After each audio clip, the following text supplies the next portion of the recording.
दोस्तों, एक ऐसे इंसान के बारे में बात करना बहुत मुश्किल होता है जिसे करोड़ों लोग अपना भगवान मानकर बैठे हों और करोड़ों लोग उसी इंसान से बेइंतहा नफरत करते हों। मैं बात कर रहा हूं कार्ल मार्क्स की। कार्ल मार्क्स एक ऐसे थिंकर थे जिन्होंने दुनिया को दो हिस्सों में बांट कर रख दिया।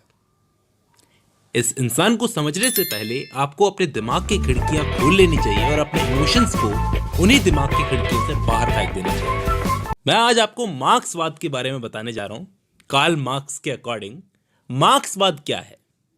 कार्ल मार्क्स के अकॉर्डिंग पूरी दुनिया अमीरों और गरीबों के बीच में एक गहरी खाई है जो गहरी होती चली जा रही है। इसे भरना होगा और ऐसा करने के लिए हमें करना क्या होगा? कैपिटलिज्म, जिसको पूंजीवाद कहते हैं, उसे खत्म करना होगा ताकि कोई भी इंसान जो मजदूरों से गधे की तरह काम करवा कर पैसा कमा रहा है वो ऐसा ना कर सके। मजदूर को सिर्फ अपनी मजदूरी से कहीं ज्यादा मिलना चाहिए जो वो डिजर्व करता है। कार्ल मार्क्स एक बहुत तेज दिमाग के आदमी थे। उन्हें बिल्कुल अच्छा नहीं लगता था जब कोई पैसे वाला इंसान गरीब मजदूरों से कीड़े मकोड़ों की तरह काम करवाता था। तो मार्क्स ने लिखना शुरू किया। कुछ लोगों को इनका लिखना पसंद आया, बहुतों को लिखना पसंद नहीं भी आया। क्योंकि ये बहुत भड़काऊ लिखते थे तो इन्हें लिखना बंद करना पड़ा और बहुत सारी जॉब्स को बदलना पड़ा। मार्क्स को अपने विचारों की वजह से बहुत सारे देशों में यहां से वहां भागना पड़ा, एक जगह पर टिक कर नहीं रह सके। फिर इनकी लाइफ में एक टर्निंग पॉइंट आता है जब इनकी मुलाकात होती है एंजेलिस नाम के एक आदमी से जो खुद एक व्यापारी था। ऐसा कहा जाता है कि 19th सेंचुरी की सबसे फेमस दोस्तियों में से एक दोस्ती कार्ल मार्क्स और एंजेलिस की दोस्ती थी। एंजेलिस मार्क्स को पैसों की मदद करता है, सिर्फ पैसों की ही नहीं बल्कि मार्क्स को अपने आइडियाज भी देता है। यानी मार्क्स की सिर्फ पैसों में ही नहीं, आइडियाज में भी हेल्प की। लेकिन अनफॉर्चुनेटली आज कार्ल मार्क्स को तो सब जानते हैं लेकिन एंजेलिस को बहुत कम लोग ही जानते हैं। तो हम कह सकते हैं कि मार्क्सिज्म में एंजेलिस का भी बहुत बड़ा रोल था। अगर एंजेलिस ना होता तो मार्क्सिज्म शायद दुनिया के सामने ना होता। इन दोनों ने मिलकर बनाया था एक कम्युनिस्ट मैनिफेस्टो, जिसको हिंदी में बोला जाता है साम्यवादी घोषणा पत्र। इसके लिए इनको कम्युनिस्ट लीग ने फंड किया था। मार्क्स की डेथ पर यह कहा गया कि यहां पर एक ऐसा इंसान लेटा हुआ है जिसे सबसे ज्यादा प्यार और सबसे ज्यादा नफरत की जाती थी। अब मैं आपको बताता हूं कि कार्ल मार्क्स अपनी जिंदगी में सबसे ज्यादा इन्फ्लुएंस अगर किसी से हुए थे तो उस आदमी का नाम था जॉर्ज हीगल। लिख लेना, बड़ा काम का नाम है ये, जॉर्ज हीगल। असल हुआ कुछ ऐसा था कि जेना यूनिवर्सिटी में ये स्टडी कर रहे थे। उस वक्त मार्क्स ने हीगल को पढ़ा और हीगल को पढ़ने के बाद में एक बात उन्होंने सीखी कि ह्यूमन नेचर जो होता है, इंसान का नेचर, वो कभी भी कहीं पे भी एक जगह रुक नहीं सकता, बल्कि कुछ ना कुछ करते रहना ह्यूमन का नेचर है। तो जॉर्ज हीगल ने एक डायलेक्टिक प्रिंसिपल दिया इंसान की आत्मा को लेकर। उस डायलेक्टिक प्रिंसिपल से कार्ल मार्क्स बहुत प्रभावित हुए, जिसको हिंदी में द्वंद्वात्मक सिद्धांत कहा जाता है। लेकिन हीगल ने इंसान के दिमाग और इंसान की आत्मा पर जोर दिया। कार्ल मार्क्स ने कहा कि मटेरियलिज्म यानी कि भौतिकवाद पर जोर देना चाहिए। हीगल बोलते थे कि इंसान की डेवलपमेंट कभी भी सीधी सीधी नहीं होती बल्कि टेढ़ी मेढ़ी होती है। जैसे फॉर एग्जाम्पल ह्यूमन प्रोग्रेस की 3 स्टेजेस होती है। पहली थीसिस, दूसरी एंटीथीसिस और तीसरी सिंथेसिस। जैसे मैं आपको समझाने की कोशिश करता हूं, जैसे एक गेहूं का दाना है। जब वो गेहूं का दाना होता है वो थीसिस वाली स्टेज में होता है। फिर जब उसको मिट्टी में डालोगे वो गलेगा और पौधा बनेगा, अंकुरित होगा, तो वो एंटीथीसिस वाली स्टेज में चला जाएगा। और तीसरी स्टेज होती है सिंथेसिस। जब वो पौधा बड़ा होगा, पकेगा और खुद भी एक अनाज बनने लायक हो जाएगा और सूख कर खत्म हो जाएगा, इसको कहा जाता है सिंथेसिस वाली स्टेज। अब कार्ल मार्क्स ने ये डायलेक्टिक प्रिंसिपल का यूज कैसे किया? कार्ल मार्क्स ने इस प्रिंसिपल का यूज किया अपने अकॉर्डिंग। मार्क्स ने कहा कि हीगल का प्रिंसिपल सिर के बल उल्टा खड़ा है, मैं उसको उठाकर सीधा कर देता हूं। सारी चीजें मटेरियलिस्टिक है। पहले पैसे पर या संपत्ति पर सबका हक था, फिर बाद में कुछ लोगों का हक हो गया, फिर धीरे धीरे ये कुछ लोगों से बहुत चंद लोगों का हक हो गया और उसके बाद में ये पैसा सब में डिवाइड हो गया। यानी कार्ल मार्क्स के अकॉर्डिंग हिस्ट्री में जो भी सारी घटनाएं होती है उन सब का कारण था पैसा।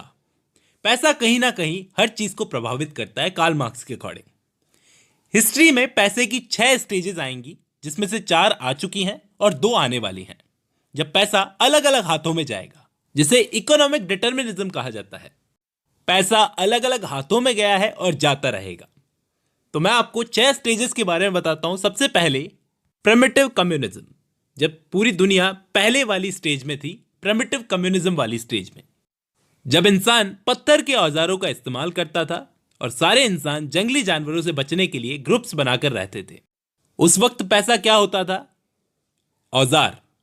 औजारों का इस्तेमाल जो सब कर सकते थे, जिस पर पूरी सोसाइटी का हक था, यानी सबका हक था। इसलिए इसको कम्युनिज्म की पहली स्टेज बोला गया है मार्क्स के द्वारा।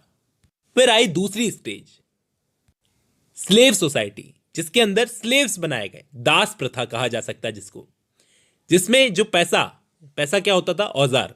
औजारों और जमीनों पर जिस पर खेती की जाती थी, वो कुछ लोगों के, चंद लोगों के हाथ में आ गई। बाकी लोग जमीनों पर स्लेव्स बनकर काम करने लगे। उन पर दबाव दिया जाता था और मजदूरों की तरह काम करवाया जाता था। इस स्टेज में कम्युनिज्म खत्म हो गया। तीसरी स्टेज आई फ्यूडलिज्म, यानी सामंतशाही, जिसमें काम कोई और करता था और जमीन किसी और की होती थी। ये किसान जमींदारों के लिए स्लेव बनकर काम कर रहे थे और ये जो खाई थी गरीबों और अमीरों की, ये गहरी होने लगी, और ज्यादा गहरी होने लगी। इस सामंतशाही वाली अवस्था के अंदर किसानों की मजबूरी का फायदा उठाया जाता था। चौथी स्टेज है कैपिटलिज्म, जिससे आज समाज गुजर रहा है। 18th सेंचुरी में जब सामंतशाही अपने सिर पर चढ़कर बोल रही थी, उस वक्त सामंतों को हटाया गया, एक रेवोल्यूशन हुआ था। फिर पैसा आ गया व्यापारियों के पास में, यानी अब व्यापारी राज करेंगे। इसमें मशीनें तो होंगी व्यापारियों की और मेहनत होगी मजदूरों की। अब मार्क्स के अकॉर्डिंग इन 4 स्टेजेस में अमीरों और गरीबों के बीच में जो खाई है वो बढ़ती बढ़ती बहुत गहरी हो गई है, और एक दिन ये खाई इतनी बड़ी हो जाएगी, इतनी गहरी हो जाएगी कि दुनिया भर के सारे मजदूर एक हो जाएंगे और फिर होगी एक बड़ी क्रांति, और फिर से आएगा सोशलिज्म। ये 5वीं स्टेज है दोस्तों।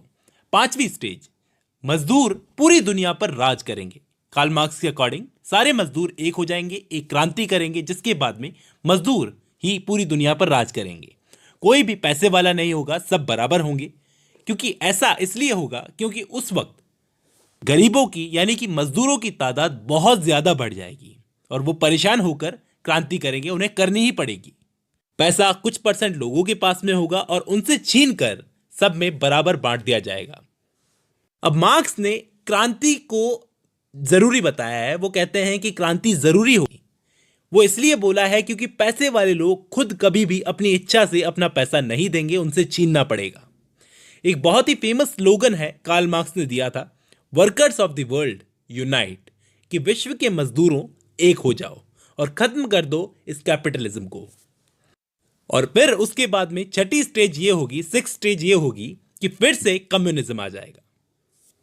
6ठी वाली स्टेज में ये होगा कि कोई भी देश नहीं होगा, कोई भी कास्ट नहीं होगी, सब एक साथ होकर काम करेंगे, सब मजदूर होंगे और मालिक कोई भी नहीं होगा। अब यहां पर नोट करने वाली बात यह है, समझने वाली बात यह है कि कार्ल मार्क्स ऐसा क्यों बोलते हैं कि दुनिया में किसी भी तरह का स्टेट, किसी भी तरह का देश, किसी भी तरह की कास्ट, किसी भी तरह का परिवार नहीं होगा। क्यों? आखिर वर्ग विहीन समाज क्यों करना चाहते हैं कार्ल मार्क्स?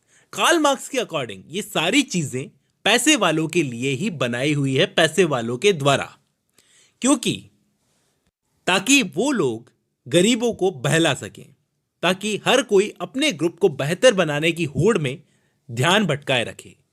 कार्ल मार्क्स कहते हैं कि गरीब आदमी कभी यह समझ ही नहीं पाता कि एक्चुअली स्टेट की पावर गवर्नमेंट के हाथों में नहीं बल्कि पैसे वालों के हाथों में होती है। ये स्टेट वगैरह बनाए गए हैं पैसे वालों के द्वारा। कार्ल मार्क्स कहते हैं कि सभी देशों में गरीब मजदूर ही एक ऐसा वर्ग होता है जो कीड़े मकोड़ों की तरह काम करता है ताकि उससे देश की उन्नति हो सके, उसके देश की उन्नति हो सके। इवन मार्क्स तो ये भी बोलते हैं कि परिवार यानी कि फैमिली जैसी चीज भी पहले नहीं होती थी जब लोग कबीलों में रहा करते थे। ये तो पैसे वालों की बनाई हुई चीज है, क्योंकि पैसे वाला चाहता है कि जिंदगी भर उसने जो कुछ भी कमाया है वो उसके मरने के बाद में किसी भी गरीब के हाथ में नहीं जाना चाहिए, इसलिए उसने परिवार नाम की चीज बनाई ताकि वो अपने मरने के बाद अपनी प्रॉपर्टी अपने किसी बच्चे को दे जाए और कैपिटलिज्म कायम रहे।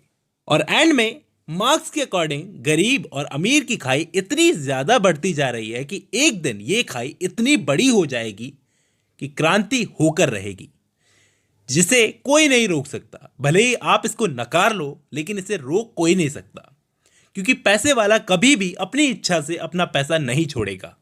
फ्रांस की क्रांति इसके लिए एक अच्छा एग्जाम्पल है। उम्मीद करता हूं आपको